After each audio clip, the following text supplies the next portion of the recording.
Hello అండి, welcome back to my channel. ఈరోజైతే కొత్తిమీరని మన వంటింట్లో ఈజీగా ఎలా పెంచుకోవాలో ఇప్పుడు చూపించబోతున్నాను. ఇలాంటి ప్లాస్టిక్ ప్లేట్ ఉంటే దీనికి ఇలా వేడి చేసి హోల్స్ అనేవి ఇలా ప్లేట్ అంతా ఇలా పెట్టేసుకోవాలి. నేను పిన్తో ఇలా పెట్టుకుంటున్నాను. పిన్ను లేక ఏదైనా సరే పెట్టుకోవచ్చు. నైఫ్తో పిన్తో సరి రాలేదని నైఫ్తో కూడా పెట్టాను. కొత్తిమీర కట్ చేసిన తర్వాత వాటి కాడలను అయితే ఇలా పెడితే వస్తుందా రాదా అని చెప్పేసి నేను ఒక ట్రైల్ అయితే వేస్తున్నాను.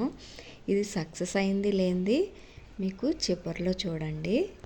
ఇలా మొత్తం ప్లేట్ అంతా ఇలా హోల్స్ పెట్టేసుకోవాలి. పెట్టేసిన తర్వాత మనం కొత్తిమీర తెచ్చుకొని మిగిలిపోయినవి ఉంటాయి కదా, ఈ రూట్స్ అవి మంచిగా శుభ్రం చేసుకొని పొడవుగా ఉండి వాటిని ఇలా కట్ చేసుకొని ఈ ప్లాస్టిక్ ప్లేట్ ఉంది కదా వీటికి ఇలా గుచ్చేసుకోవాలి. ఈ రూట్స్ అనేవి కింద వైపు వచ్చేలాగా ఇలా రూట్స్ని పెట్టుకోవాలి. నేను ఒక గాజు బౌల్కి సరిపడగా పెట్టుకున్నాను.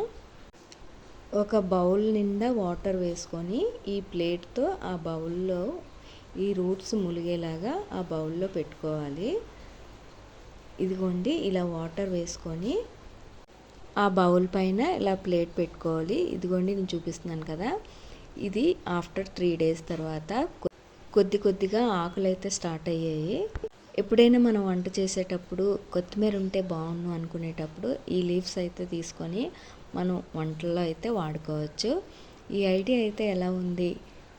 ఈ ఐడియా అయితే సక్సెస్ అయిందని అనుకుంటున్నాను. మీరేమనుకుంటున్నారో కామెంట్ చేయండి. ఇంకా ఈ ప్లేట్ పెట్టాం కదా, ఈ పై వైపు వాటర్ రాకుండా చూసుకోవాలి, లేదంటే కుళ్ళిపోయే ప్రమాదం ఉంది. ఇంకా వీడియో అయితే నచ్చిందని అనుకుంటున్నాను. నచ్చితే తప్పకుండా లైక్ చేసి సబ్స్క్రైబ్ చేసుకోండి. Thank you for watching. Bye bye.